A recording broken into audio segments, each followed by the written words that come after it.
Assalamualaikum warahmatullahi wabarakatuh. Nama saya Ibnu Gustafa Jelani dari kelas R3O dengan NPM 202114501302. Di sini saya akan menjelaskan tentang manusia sebagai makhluk individu dan sosial. Manusia sebagai makhluk individu dan sosial. Yang pertama yang akan saya bahas ini yaitu manusia sebagai makhluk individu. Pengertian individu berasal dari kata Latin yaitu individuum yang artinya tidak terbagi, yang berarti sesuatu yang tidak dapat dibagi-bagi atau kesatuan kecil yang terbatas. Hal ini menggambarkan manusia sebagai makhluk individu secara fisiologis. Manusia memiliki sifat bebas yang tidak memiliki ketergantungan organik dengan sesamanya. Dalam memenuhi hakikat individualitasnya, manusia akan selalu berusaha mengembangkan kemampuan-kemampuan pribadinya, seperti kemampuan bertahan hidup, kemampuan berkomunikasi, dan lain sebagainya. Manusia sebagai makhluk hidup memiliki unsur jasmani dan rohani, unsur fisik dan psikis, unsur raga dan jiwa. Sebagai makhluk individu, manusia adalah salah satu makhluk ciptaan Tuhan yang memiliki unsur jasmani dan rohani. Unsur-unsur tersebut tidak dapat dipisahkan dan menjadi pembentuk individu itu sendiri. Apabila unsur-unsur tersebut tidak menyatu lagi, maka seseorang tidak lagi dikatakan sebagai makhluk individu. Dalam penerapannya, masing-masing individu memiliki karakter, kemampuan, dan pola pikir yang berbeda-beda. Maka dari itu, manusia yang terbentuk secara individu pasti melalui beberapa proses pertumbuhan atau evolusi, seperti proses dalam lingkungan keluarga, baik etika dan estetika, moral, dan agama.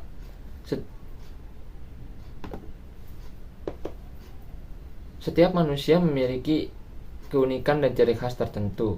Tidak ada manusia yang sama persis di dunia ini, bahkan orang-orang yang kembar identik pun memiliki sifat yang berbeda-beda. Manusia sebagai makhluk individu adalah perpaduan dari dua buah faktor, yaitu yang pertama faktor genotip dan kedua faktor fenotip. Faktor genotip ini adalah faktor yang dibawa oleh manusia sejak dia dilahirkan ke muka bumi ini. Faktor ini mempengaruhi sifat fisik manusia seperti warna kulit, tinggi badan, bentuk rambut, dan lain-lain. Dan juga sifat psikis seperti pendiam, aktif, dan lain-lain. Sementara itu, yang kedua faktor fenotip. Faktor fenotip adalah faktor pembentuk individu yang berasal dari lingkungan. Tidak bisa dipungkiri lagi bahwa lingkungan adalah yang bisa mempengaruhi karakter manusia.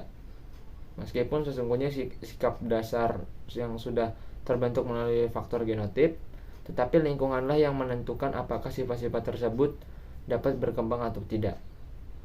Kedua faktor tersebut saling berinteraksi dan membentuk karakteristik yang khas dari seorang individu yang disebut kepribadian.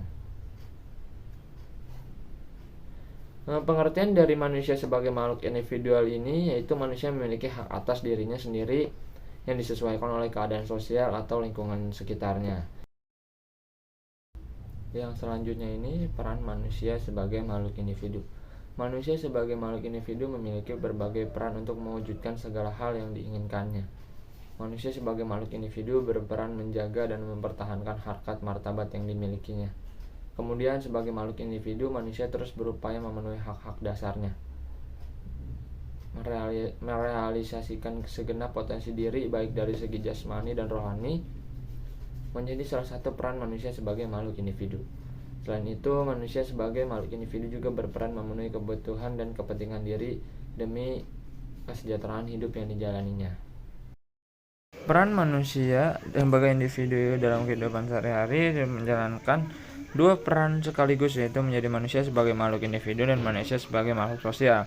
Kondisi ini sejatinya tidak menimbulkan tumpang tindih, malah sebaliknya saling melengkapi dalam menjalani kehidupan bermasyarakat. Setiap individu memiliki harkat dan martabat yang mulia dan harus dihormati. Berbagai perbedaan yang melandasi hidup manusia seperti ras, agama, suku, dan lain sebagainya tidak lantas menghilang persamaan harkat dan martabat manusia. Oleh karena itu, penghargaan atas harkat dan martabat manusia mutlak diperlukan. Yang kedua, manusia sebagai makhluk sosial. Aristoteles menyatakan dalam ajarannya bahwa manusia adalah zoon politikon, artinya bahwa manusia itu sebagai makhluk pada dasarnya selalu ingin bergaul dalam masyarakat. Karena sifatnya ingin bergaul dengan satu sama lain, maka manusia disebut makhluk sosial. Manusia sebagai makhluk sosial artinya manusia akan senantiasa dan berhubungan dan berinteraksi dengan orang lain. Manusia tidak mungkin hidup sendiri tanpa bantuan orang lain, dan interaksi sosial membentuk kehidupan berkelompok pada manusia. Sebagai makhluk individu ataupun makhluk sosial, hendaknya manusia memiliki kepribadian. Yang dimaksud dengan kepribadian ini adalah susunan unsur-unsur akal dan jiwa yang dibangun oleh perasaan, pengetahuan, dan dorongan. Secara sosial, sebenarnya manusia merupakan makhluk individu dan sosial yang mempunyai kesempatan yang sama dalam berbagai hidup dan kehidupan dalam masyarakat. Artinya, setiap individu memiliki hak, kewajiban, kesempatan yang sama dalam menguasai sesuatu. Misalnya bersekolah, melakukan pekerjaan, bertanggung jawab dalam keluarga, serta berbagai aktivitas seperti aktivitas ekonomi, politik, dan bahkan beragama.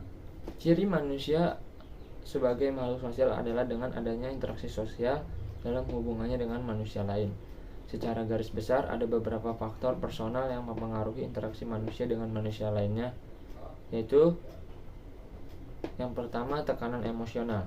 Tekanan emosional yang tinggi membuat manusia bersimpati dan berempati dengan apa yang terjadi pada manusia lainnya, sehingga mendorong mereka untuk membantu manusia tersebut keluar dari permasalahannya ataupun ikut merasakannya.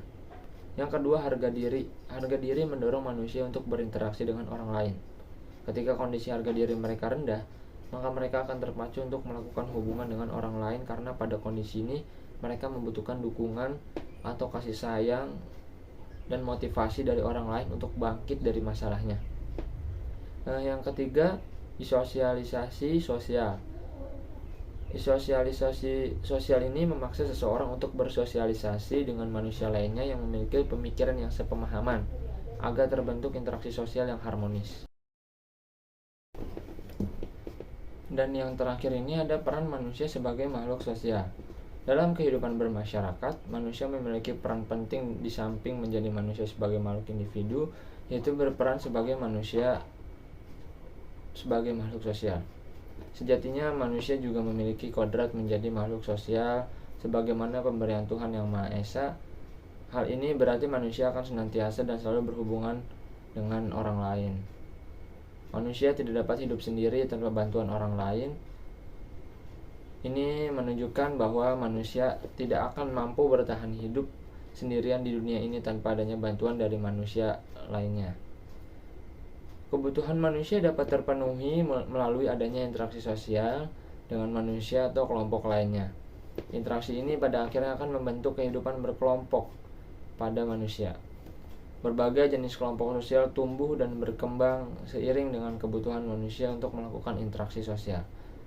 Dan sebagai contoh peran manusia sebagai makhluk sosial itu adalah yang pertama, gotong royong antar sesama manusia. Yang kedua, sopan santun di lingkungan masyarakat, sekolah ataupun rumah. Yang ketiga, memiliki